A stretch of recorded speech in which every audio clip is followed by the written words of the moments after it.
Bon matin, c'est Chantal Roberge Dupuis. Je me représente de nouveau.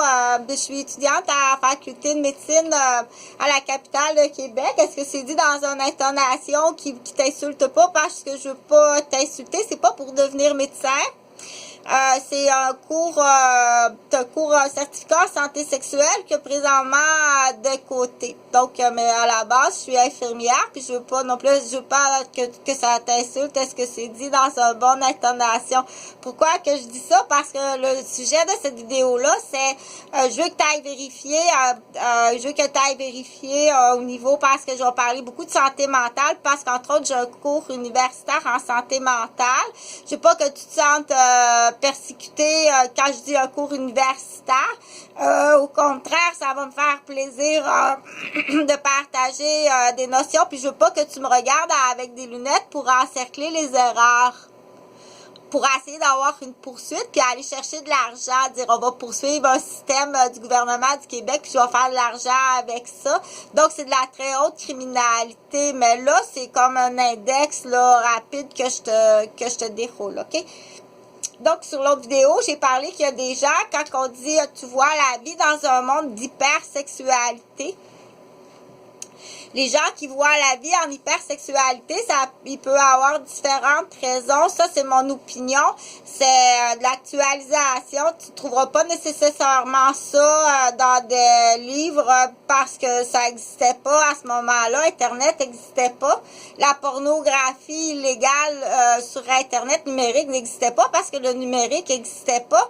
Et il y a des drogues qui n'existaient pas. Donc, les gens qui ont pris des drogues, admettons, en 1960 ou 1966, j'avais pris du LSD, de l'acide, de la cocaïne. C'était les drogues de ces années-là. Les années ont passé, vous avez fait d'autres choses dans la vie. Il y a un dommage au cerveau qui fait que ça se peut qu'il y ait des troubles, que vous avez eu des troubles toute votre vie, mais c'est bien maquillé avec tout le temps les copines, là, on va se tenir, on va passer au travers, le mensonge.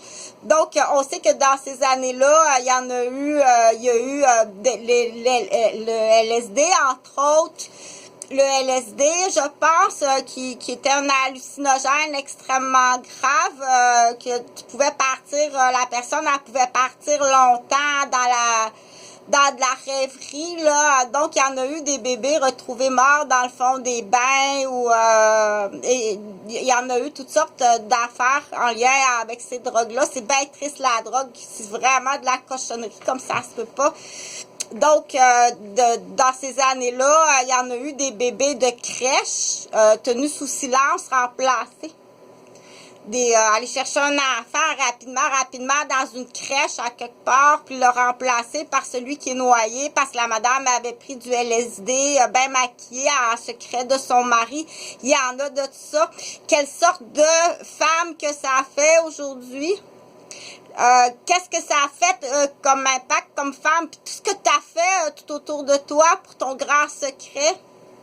À une pièce, une pilule de LSD ou des gardiennes. Oh, des petites gardiennes de 12 ans. 12 ans, garder un bébé, puis prendre un LSD avec son chum de 16 ans.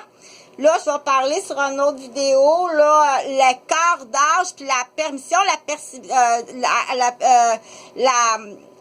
les feux de l'amour. Donc, ces gens-là, là, que c'est bien important, là, elle a son chum, puis c'est les feux de l'amour. Wow, t'as un chum, puis oh, wow. Donc, ces gens-là, on dit l'écart, je le ferai sur une autre vidéo parce que c'est très grave. Oui, c'est très grave, OK?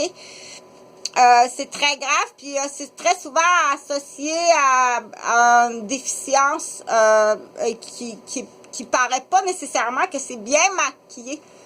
Mais ça serait sur une autre vidéo. Là, ce que je veux parler, c'est, j'en ai parlé, c'est les gens qui ont des profils de vie d'enfants kidnappés ou des enfants qui ont été adoptés par crèche, mais sous silence pour en remplacer un autre qui est mort.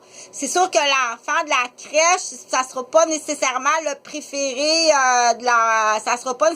préféré de la menteuse qui a pris un LSD ou qui a eu un accident ou par négligence, parce que quand on déclare pas le décès de son enfant à l'autre conjoint, c'est par négligence. Parce que sinon, on dit, là, t'as pas à avoir peur de dire, il est arrivé un accident, tu sais. Dans l'exemple, s'il est arrivé un accident, t'as pas à avoir peur à le dire à ta femme. C'est un drame épouvantable, là. C'est un drame épouvantable. OK? C'est vraiment un drame épouvantable, là. C'est pour ça qu'il faut faire attention des uns des autres. Là. Entre autres, comme le presse citron, dire, je sais pas, moi, le monsieur, il a écrasé son enfant dans l'entrée, puis il appelle sa femme, il va lui dire, notre petit bébé, il est mort, ben pas de même, là, mais faut que tu lui dises que ton enfant, il est mort, va pas cacher le décès de ton fils, puis aller en kidnapper un autre. On fait pas ça, ben, on fait pas ça. La personne qui fait ça, c'est que à ce moment-là, de la négligence parentale est en lien avec une cause de pourquoi que tu avais pris une LSD à une pièce, genre en 1966. Oh mon Dieu!